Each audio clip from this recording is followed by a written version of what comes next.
कांग्रेस के साथ ही बीजेपी ने भी अंतिम चरण में अपनी पूरी ताकत झोंक दी है। कैसे झोंकी है ताकत ये देखिए, और फिर क्या कुछ है पुराने विधानसभा चुनाव लोकसभा चुनाव से रिलेट करके अपने सहयोगी से तमाम विश्लेषण करेंगे। मध्य प्रदेश की 8 सीटों पर आज शाम को 6 बजे चुनाव प्रचार थम जाएगा। इसके बाद उम्मीदवार डोर टू डोर जाकर प्रचार कर सकेंगे। चौथे चरण में मध्य प्रदेश की देवास, उज्जैन, मंदसौर, रतलाम, धार, इंदौर, खरगोन और खंडवा में 13 मई को वोटिंग होगी। इसी कड़ी में दिग्गजों ने भी अपनी पूरी ताकत प्रचार में झोंक दी है। सीएम डॉक्टर मोहन यादव ने आज गृहनगर उज्जैन में जनसंपर्क किया और इस दौरान घर घर जाकर पर्चियां भी बांटी। मुझे इस बात की प्रसन्नता के भारतीय जनता पार्टी कार्यकर्ता होने की वजह से हम लोगों ने ये काम किया है। सर ये वार्ड वही था जहाँ पूरा पानी आ गया था और आप खुद यहाँ पर तैराकी के माध्यम से लोगों को निकाल रहे थे। मेरे को मालूम है ये बड़े अलग टाइप का वार्ड है, लेकिन मेरा अपना वार्ड है। उज्जैन के बाद सीएम ने रतलाम में रोड शो किया।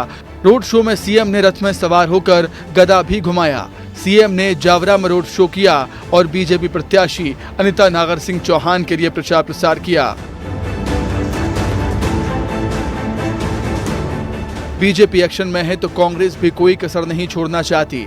इसके लिए पीसीसी अध्यक्ष जीतू पटवारी ने देवास में डेरा जमाया और देवास में जीतू पटवारी के साथ पूर्व मंत्री सज्जन सिंह वर्मा ने जनसभा कर कांग्रेस के पक्ष में माहौल बनाया। इतना ही नहीं, पूर्व सीएम दिग्विजय सिंह मंदसौर लोकसभा क्षेत्र के शामगढ़ से गरोट में मोर्चा संभालते हुए नजर आए। देवास से बीजेपी के महेंद्र सिंह सोलंकी तो कांग्रेस से राजेंद्र मालवीय मैदान में हैं। उज्जैन से बीजेपी के अनिल फिरोजिया, कांग्रेस से महेश परमार, मंदसौर से बीजेपी के सुधीर गुप्ता के सामने कांग्रेस से दिलीप गुर्जर हैं। रतलाम से बीजेपी के अनिता नागर सिंह चौहान के सामने कांतिलाल भूरिया हैं। धार से बीजेपी की सावित्री ठाकुर के सामने कांग्रेस से राधेश्याम मोबाइल हैं। इंदौर से बीजेपी के शंकर लालवानी के सामने नोटा है। खरगोन से बीजेपी के गजेंद्र सिंह के सामने कांग्रेस से पोरलाल खरते हैं। खंडवा से बीजेपी के ज्ञानेश्वर पाटिल के सामने कांग्रेस से नरेंद्र पटेल हैं। चौथे चरण की फाइट तगड़ी है। 13 मई को प्रत्याशियों की किस्मत का फैसला ईवीएम में कैद हो जाएगा। ऐसे में मालवा निमाड़ में किए हुए प्रचार का कितना असर देखने को मिलता है, ये तो 4 जून को ही सामने आएगा। ब्यूरो रिपोर्ट, विस्तार न्यूज। तो चलिए, प्रचार का दौर थम गया है और श्याम सिंह जी हमारे साथ जुड़ गए हैं, स्टेट ब्यूरो मध्य प्रदेश, जो कि राजनीति में गहरी पकड़ रखते हैं। श्याम जी, कैसे देखते हैं आप मालवा निमाड़ के प्रचार को? दूसरी चीज, विधानसभा चुनाव के परिणाम को भी अगर जोड़कर देखा जाए तो कैसे देखते हैं इसे? देखिए नितेश, बिल्कुल ठीक कहा आपने कि ये जो सीटें हैं मालवा निमाड़ की बहुत महत्वपूर्ण है भाजपा के लिए, और ये भाजपा का गढ़ भी एक तरह से देखा जाए। लेकिन राजनीति में उलटफेर होने के लिए ही राजनीति होती है, तो कोई भी कोर कसर नहीं छोड़ना चाहता, चाहे कांग्रेस हो चाहे भाजपा हो। सभी एड़ी चोटी का जोर लगा देना चाहते हैं ताकि बाद में ये पछतावा ना हो कि काश हम ऐसा कर लेते। तो ये काश की कोई गुंजाइश नहीं है राजनीति में, यही हमको यहाँ दिखाई दे रहा है। तो मालवा निमाड़ की अगर बात की जाए श्याम जी, विधानसभा चुनाव में भी पूरा जोर लगाया था कांग्रेस पार्टी ने, लेकिन भारतीय जनता पार्टी ने बढ़त हासिल की और भारी बम्पर यहां पर सीटें निकाली थी। 64 विधानसभा सीटें हैं। और इस बार कांग्रेस पार्टी का प्रचार अभियान कितना रहा, कितने दिग्गजों ने यहां पर जोर लगाया? स्टार प्रचारकों की बात की जाए और भारतीय जनता पार्टी से ऐसी क्या तस्वीर दिखाई दी? देखिए, हमको तो ये लगता है कि लगभग, क्योंकि मध्य प्रदेश में ये अंतिम चरण है, देश में बाकी चरण होना है, लेकिन मध्य प्रदेश में अंतिम चरण होने के लगभग पूरा एक सप्ताह ही हम तो देख रहे हैं सारे स्टार प्रचारक लगभग झोंक दिए हैं दोनों दलों ने, ताकि कोई कोर कसर जैसी गुंजाइश न रह जाए। क्योंकि हम देख रहे हैं रतलाम झाबुआ बहुत कांटे की टक्कर वाली स्थिति जो है उस तरह की भी हमको दिखाई दी उस समय। तो ये कहीं ना कहीं ये तमाम सीटें जो मालवा की, अब विधानसभा में जो हुआ वो हो गया, लेकिन लोकसभा में वही दोहराव होगा जरूरी नहीं है। इसलिए भाजपा हो या कांग्रेस, हर हाल में अपने पक्ष में मतदाता को चाहती है। आदिवासी वोटर के लिहाज से ये अंचल काफी अहम है। कई सीटों पर अच्छी खासी महती भूमिका है उनकी। उनको साधने के लिए कोई दावे वादे किए गए हों दलों के द्वारा, खास स्थिति से फोकस करने की कोशिश की गई हो श्याम जी? देखिए, आदिवासियों को रिझाने के लिए तो, क्योंकि अगर हम केंद्रीय संगठन भाजपा की बात करें तो एक तरह से शुरुआत ही आदिवासियों के बीच से हुई थी। आपको अच्छी तरह याद होगा कि हर चुनाव तो श्याम जी हमारे सहयोगी लगातार जी कंटिन्यू करें श्याम जी, थोड़ा सा तकनीकी बाधा आई थी कि जी उपेक्षित जो है वो भाव न रहे आदिवासियों के बीच में, मुख्य धारा में उनको जोड़ना, यही जो है भाजपा की रणनीति। कांग्रेस भी उनको लगातार चाहती है। एक समय में कांग्रेस का वोट बैंक हुआ करते थे आदिवासी, लेकिन अब जो है वो कहीं ना कहीं धीरे धीरे उनका मानस बदलने की कोशिश कर रही है भाजपा। तो किस करवट उठ बैठेगा वो तो 4 तारीख को समझ में रोचक मुकाबला रहने वाला है। बड़ी शालीनता से आप निकल रहे हैं, हाथों में संविधान की कॉपियां ले लेकर प्रचार हुआ है, बड़े बड़े संदेश देने की कोशिश हुई है। बिल्कुल ठीक कहा आपने, संविधान की कॉपी हाथ में ली गई, साथ में जो है कई कस्में वादे लिए गए, लेकिन देखिए अंतिम फैसला मतदाता अपने विवेक से करता है और वो किसी को बताता नहीं है, चाहे आदिवासी हो, एसटी एससी, सभी, ये उसका अधिकार है जो स्वतः ही वो तय करता है कि हम किसके पक्ष में जाएंगे। श्याम जी बहुत सुलझे व्यक्ति हैं, आसानी से निकल रहे थे लेकिन मैंने निकलने नहीं दिया। बहरहाल बहुत बहुत शुक्रिया आपका जुड़ने के लिए और तमाम जानकारी साझा करने के लिए। तो चलिए आगे बढ़ते हैं और जो ताकत झोंकी जा रही है नेताओं के द्वारा उसमें बात करेंगे उस शख्सियत की जिसने सबसे ज्यादा ताकत झोंकी है। कौन? मुख्यमंत्री। चौथे चरण को लेकर बीजेपी ने अपनी पूरी ताकत झोंकी है। सीएम डॉक्टर मोहन यादव ने प्रदेश में ताबड़तोड़ प्रचार किया है। बीजेपी प्रत्याशियों को जिताने के लिए जनता से उन्होंने जमकर अपील की है। आज का उनका प्रचार, जब पहिया थम रहा था प्रचार का, तब भी मुख्यमंत्री खास एक्टिव नजर आए हैं। जरा ये रिपोर्ट देखिए, फिर सहयोगी करें। में जारी लोकसभा चुनाव में आधी से ज्यादा लोकसभा सीटों पर 3 चरणों में मतदान हो चुके हैं। अब चौथे चरण में 10 राज्यों की 96 लोकसभा सीटों के लिए 13 मई को मतदान किए जाएंगे। मध्य प्रदेश में भी बची हुई मालवा निमाड़ की 8 लोकसभा सीट पर मतदान होना है। ऐसे में आज मध्य प्रदेश में भी 2024 लोकसभा चुनाव का प्रचार का शोर थम जाएगा। शाम 6 बजे तक नेता और प्रत्याशी चुनाव प्रचार कर सकते हैं और इसके बाद डोर टू डोर कैंपेन किया जाएगा। मालवा निमाड़ पर मुख्यमंत्री खुद खूब मेहनत कर रहे हैं। एक दिन में 4 से 5 सभा और रोड शो कर रहे हैं। प्रचार के आखिरी दिन सीएम डॉक्टर मोहन यादव ने उज्जैन में डोर टू डोर खूब जनसंपर्क किया। आज मुख्यमंत्री डॉक्टर मोहन यादव ने सुबह उज्जैन की दक्षिण विधानसभा में प्रचार किया। डॉक्टर मोहन यादव उज्जैन दक्षिण विधानसभा से ही विधायक भी हैं। मुख्यमंत्री ने शांति नगर क्षेत्र में पहुंचकर मतदाता पर्ची भी बांटी। हालांकि अंदाज के साथ प्रदेश के मुख्यमंत्री विधायक को सुनकर सत्कार किया जा रहा है। एक दृश्य दिखाना चाहते हैं, आप देख सकते हैं, पता नहीं यहाँ से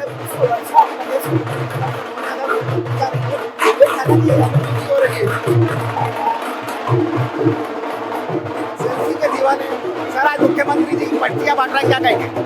भारतीय जनता पार्टी के प्रदेश के मुखिया आज उनके विधानसभा क्षेत्रों में घर घर पर्ची बांटकर प्रत्येक आम जनता से आह्वान कर रहा है कि प्रत्येक व्यक्ति घर से निकले और भारतीय जनता पार्टी के चुनाव चिन्ह कमल के फूल पर मोहर लगाकर। आज तक आपने कभी ऐसा देखा कि मुख्यमंत्री खुद वार्ड में घूमकर पर्चियां बांट रहे हैं? ऐसा तो हमने कभी नहीं देखा। सीएम को अपने घर की दहलीज पर देखकर लोग बेहद खुश हुए। महिलाओं ने सीएम को मिठाई खिलाकर उनका तिलक किया और स्वागत किया।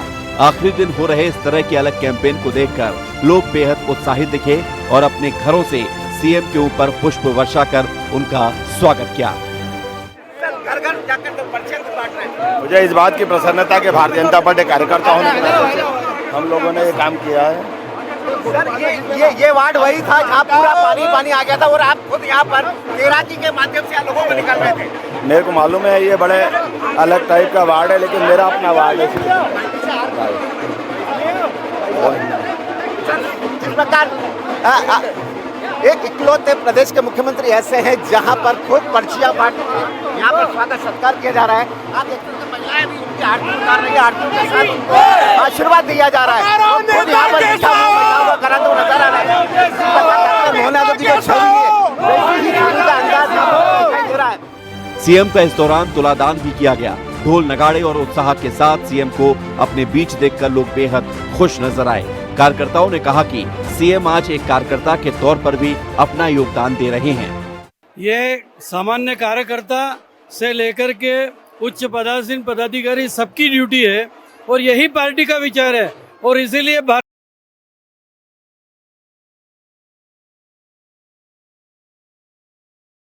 कुल मिलाकर मध्य प्रदेश की 8 सीटों को लेकर खूब जोर आजमाइश जारी है। हालांकि पिछले 2 लोकसभा चुनाव में कांग्रेस को यहां से कुछ नहीं मिला था। अब देखना यह होगा कि चुनाव में सीएम का यह अलग अंदाज लोगों को कितना पसंद आता है।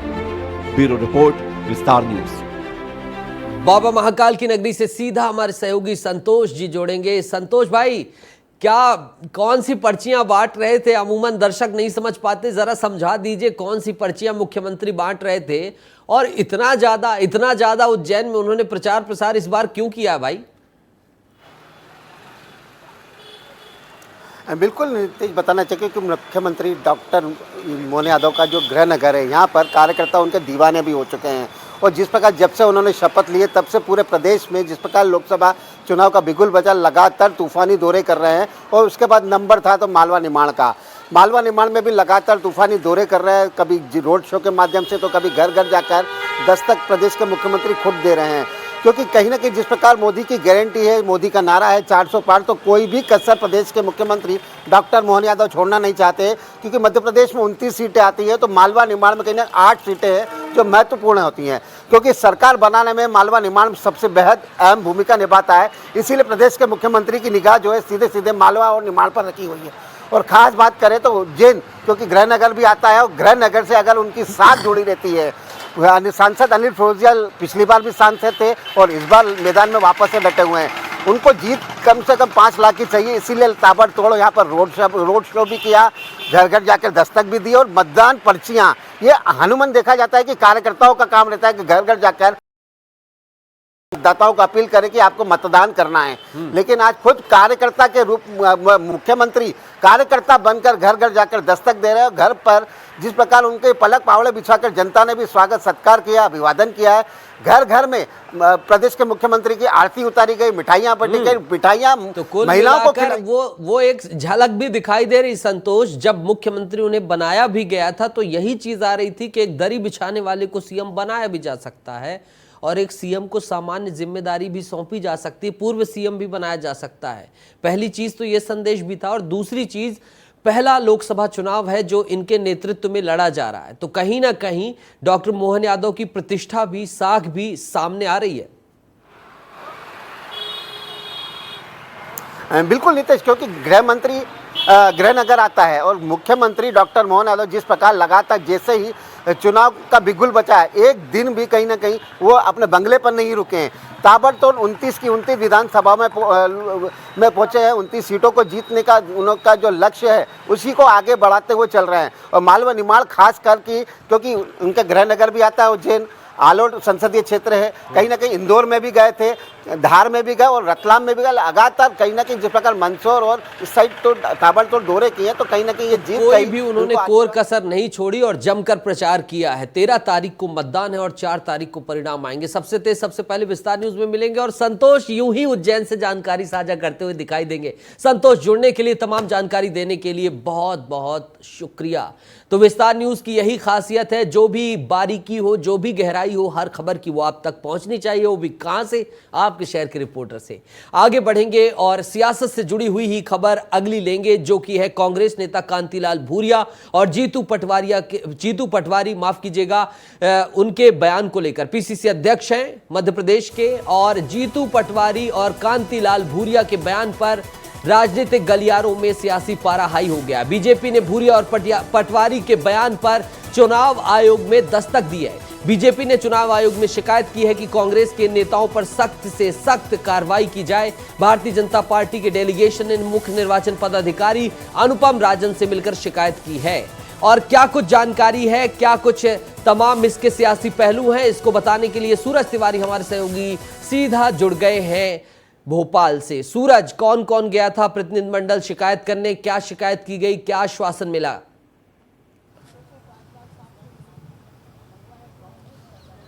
देखिए नितेश, निश्चित तौर पर भारतीय जनता पार्टी का प्रतिनिधिमंडल चुनाव आयोग पहुंचा था और निर्वाचन आयोग के जो पदाधिकारी हैं अनुपम राजन, उनके सामने शिकायत दर्ज कराई है। शिकायत इस बात की कि जीतू पटवारी और कांतिलाल भूरिया पर चुनाव आयोग कार्रवाई करे। और जिस तरह से कांतिलाल भूरिया ने बयान दिया था नितेश की जिसकी 2 पत्नी उसको 2 लाख, लेकिन अगर कांग्रेस की घोषणा पत्र की बात करें नितेश, तो कहीं ना कहीं कांग्रेस के घोषणा पत्र में जो जिक्र है 5 न्याय गारंटियों का जिक्र है, उसी में यह भी जिक्र है कि महिलाओं को कांग्रेस की अगर सरकार बनती है तो 1 लाख रुपए साल में दिया जाएगा। लेकिन कहीं पर यह नहीं लिखा है कि जिसकी 2 पत्नी या 3 पत्नी उसको उतने लाख रुपए दिया जाएगा। बाद में भले ही कांतिलाल भूरिया आकर उन्होंने सफाई दी है। कांतिलाल भूरिया ने कहा है कि सभा में सामने बैठे एक आदमी ने हमसे पूछा कि अगर 2 पत्नी हैं तो क्या करें, तो हमने एक व्यंग्य के रूप में बोला कि जिसकी 2 पत्नी उसको 2 लाख। लेकिन व्यंग्य के रूप में अगर बोला तो जीतू पटवारी ने भी उसी बयान का समर्थन किया। जीतू पटवारी ने कहा कि अभी अभी कांतिलाल भूरिया ने एक बड़ी घोषणा की है, जिसकी 2 पत्नी उसको डबल। तो कहीं ना कहीं कांग्रेस की मुश्किल, यानी कांग्रेस के जो ये दोनों दिग्गज नेता, इनकी मुश्किलें बढ़ती जा रही हैं। और जिस तरह से भारतीय जनता पार्टी का प्रतिनिधिमंडल निर्वाचन आयोग पहुंचा है और शिकायत माना जाए सूरज की सिर्फ सियासी स्टंट माना जाए, क्योंकि 2 दिन बाद तो मतदान है और लगता नहीं कि 2 दिनों में कुछ कार्रवाई का भी अंदेशा है, या कोई अंदर खाने से खबर कि 2 दिनों के पहले ही कुछ निर्वाचन आयोग नोटिस कर सकता है या कुछ चीजें कर सकता है। देखिए, अब ये तो निर्वाचन आयोग पर है, क्योंकि जब भी निर्वाचन आयोग में कोई शिकायत जाती है नितेश, तो पूरे बयान की निर्वाचन आयोग जांच करता है और देखता है कि क्या आचार संहिता का उल्लंघन है। अगर उल्लंघन है तो कैसे है, ऐसे सीधे कार्रवाई निर्वाचन आयोग कभी भी नहीं करता। खुद अनुपम राजन है, क्योंकि निर्वाचन आयोग की एक बड़ी टीम होती है जो पहले बयान को देखती है, फिर खुद अनुपम राजन यानी जो निर्वाचन आयोग के मुख्य पदाधिकारी हैं वो भी बयान को देखते हैं। अगर ऐसा लगता है कि नहीं ये आचार संहिता का उल्लंघन है तो कार्रवाई कर सकते हैं, भले ही यहाँ मतदान हो। लेकिन जीतू पटवारी की अगर बात करें तो ये स्टार प्रचारक हैं, तो वो मध्य प्रदेश के बाद दूसरे राज्यों में प्रचार करने जा सकते हैं। ऐसे में कहीं ना कहीं वाह, कमाल जानकारी आपने साझा की है सूरज, और बता दिया कि विस्तार न्यूज की यही खासियत है, सबसे हट के, सबसे अलग। और निर्वाचन आयोग की जो प्रणाली भी है वो भी समझा दी, और इसके सियासी मायने क्या हैं वो भी सूरज आपने समझा दिया। बहुत बहुत शुक्रिया जुड़ने के लिए। मामला ग्वालियर के भितरवार थाना क्षेत्र का है, जहां मस्तूरी गांव के रहने वाले नरेंद्र सिंह जाट अपनी फसल बेचने के बाद बैंक से रुपए निकालने पहुंचे। एक लड़का दौड़ते हुए आया और उनका जो बैग था वो लेकर भाग गया। लड़के को पकड़ लिया गया और 3.5 लाख रुपए बचा लिए गए, और पता चला कि ये लड़का सांसी गैंग का है। सांसी गैंग क्या है ये सब कुछ हम जानेंगे अपने सहयोगी से, लेकिन पहले सुन लीजिए कि इसे लेकर पुलिस ने क्या जानकारी दी है और किसान ने क्या कहा है। मैं अपने जो है बैंक से KCC से मैंने 1,71,000 रुपये निकाले थे, और मेरे भाई ने 1,80,000 रुपये निकाल के मुझे दे दिया। हम दोनों ने इस बैग में पैसे रख कर मैं अपनी 4 व्हीलर से बैठ कर और डबरा रोड पर घाटमपुर की तरफ जा रहा था। मुझे थोड़ा सा काम था। इतने में मेरे साथ मेरा दोस्त सुनील पाल था। उसने कहा चाचा जी किराने की दुकान पे कुछ खाने के लिए ले लेते हैं। इतने मैंने गाड़ी रोक दी। वह उधर किराने की दुकान के अंदर तक नहीं जा पाया, उससे पहले लोग चिल्लाने लगे कि आपकी गाड़ी की डिग्गी में आग लग गई। हम लोग जब घबरा कर जब उतरे उस आग को बुझाने लगे तो देखा कि भितरवार थाना क्षेत्र में जो है मस्तूरा गांव के नरेंद्र जाट द्वारा रिपोर्ट दर्ज कराई गई है कि वो भितरवार आए थे, वहाँ अपना सामान वगैरह बेचा और बैंक से पैसे निकलवाए। अपनी गाड़ी से जो है 3,51,000 रुपये गाड़ी में रख के, तो 3,51,000 रुपए सांसी गैंग के एक छोटे बच्चे ने, जिसको उन्होंने भर्ती कर रखा था, 18 से कम साल का अपनी गैंग में बनाया था, उसने किया है। अनिल, कौन है ये सांसी गैंग, कितने लोगों को परेशान कर रखा है, किन किन घटनाओं को इन्होंने अंजाम दिया है? सबसे पहले मैं सांसी गैंग के बारे में बता देता हूँ। ये इलाके में सक्रिय रहती है और इसके जो गिरोह होता है, इसके जो पूरे सदस्य होते हैं वह चोरी और लूट जैसी घटनाओं को अंजाम देती हैं। और जो आरोपी, जो नाबालिग आरोपी है वो गिरफ्तार हुआ है, वह इसी सांसी गैंग का है। दरअसल एक रहने वाला है नरेंद्र सिंह जाट। अपनी फसल को बेचने के बाद जब वो बैंक में पैसे निकालने के लिए गया था और उसने पैसे निकाले, उसके बाद जब पैसे उसने अपनी गाड़ी में टांग दिए थे, उसी दौरान एक जो नाबालिग किशोर है वहां पर आया, उस बैग को ले गया। लेकिन सबसे खास बात यह है कि जब जो बैग को ले जा रहा था उसी दौरान आसपास के लोगों की नज़र पड़ी तो उन्होंने उस नाबालिग आरोपी को मतलब पकड़ लिया और उसके बाद जो पैसे हैं वो भी बरामद कर लिए। इसके साथ ही पुलिस को सूचना दी, पुलिस भी मौके पर पहुंची और उस नाबालिग जो आरोपी है उसको बाल सर्वेक्षण गृह में भेज दिया है। लेकिन सबसे खास बात यह है कि जब पुलिस को इस मामले का जब खुलासा हुआ, जब पूछताछ हुई तो ये जो नाबालिग आरोपी है वो सासी गैंग का लिख रहा है और सासी गैंग इलाके में काफ़ी सक्रिय है, क्योंकि यह इस गैंग के जो गिरोह हैं और इसके जो सदस्य हैं वह लूट और चोरी जैसी घटनाओं को अंजाम देते हैं। नीतीश, अनिल, अगर इस गैंग की बात की जाए तो गैंग कहीं ना कहीं इनके ये भी मंसूबे नजर आ रहे हैं कि ये बच्चों को अपने गैंग में शामिल कर रखें ताकि सुरक्षित रूप से ये बच्चे बच जाएं, क्योंकि उनके ऊपर कठोर धाराएं नहीं लगती हैं और इन्हें क्यों नहीं पुलिस पकड़ पा रही, ये भी सवाल खड़ा है। बिल्कुल, देखिए जब पुलिस से इस बारे में बातचीत हुई तो पुलिस का ये कहना है कि इस गेम में अधिकतर नाबालिग बच्चे ही हैं और नाबालिग बच्चों का ये उपयोग करते हैं। जो सासी गैंग का जो प्रमुख सदस्य होता है वो नाबालिग बच्चों बिल्कुल नाबालिग को ही कहीं ना कहीं हथियार बना रहे हैं और उन्हीं के माध्यम से ऐसी घटनाओं को अंजाम दे रहे हैं। अनिल, माफी चाहूंगा और बहुत सारी खबरें उनका रुख करना है। बहुत बहुत शुक्रिया जुड़ने के लिए और तमाम जानकारी साझा करने के लिए। रुख करेंगे अगली खबर का। अशोका गार्डन में खत्री परिवार के घर पर रेड के मामले में लापरवाही को थाना प्रभारी को सस्पेंड किया गया है। रेड करने के बाद जिस कमरे में पैसे रखे गए थे पुलिसकर्मी कमरे पर ताला लगाकर गायब हो गए, जिसके बाद पैसों से भरे बैग को कुछ लोगों ने कहीं और शिफ्ट कर दिया। सीसीटीवी फुटेज से खुलासा हुआ है कि सिविल ड्रेस में आए कोई और नहीं थे बल्कि वो पुलिसकर्मी ही थे। पैसों से भरे 3 बैग ये ले गए। थाना प्रभारी के बाद कार्रवाई में शामिल पुलिसकर्मी भी अधिकारियों के रडार पर आ गए हैं और कैसे बने कानून के रखवाले, पैसों का गबन करने वाले, ये बताने के लिए सूरज तिवारी हमारे सहयोगी सीधा जुड़ रहे हैं। सूरज, जल्दी से बता दीजिएगा ये मामला क्या था और फिर ये पुलिस वाले जिन्हें रक्षा के लिए रखा गया था वही पैसे के भक्षक बन गए, कौन है वो लोग? देखिए, अशोका गार्डन में बीते पुलिस ने की थी मनी एक्सचेंजर के घर में छापेमार कार्रवाई हुई थी जिसमें पैसे बरामद किए गए थे, लेकिन जो पुलिसकर्मी पैसे बरामद करने गए वही पैसे का बैग लेकर सीसीटीवी फुटेज में सादे ड्रेस में ले जाते हुए नजर आया है। इस मामले में लापरवाही को देखते हुए कहीं ना कहीं जो अशोका गार्डन के टीआई हैं उनको सस्पेंड कर दिया गया है, निलंबित कर दिया गया है नीतीश, और पुलिस का कहना है कि आगे भी कार्रवाई होगी। ये लापरवाही नहीं, ये तो लूट है। इसे पुलिस लापरवाही का नाम क्यों दे रही है? ये तो लूट है।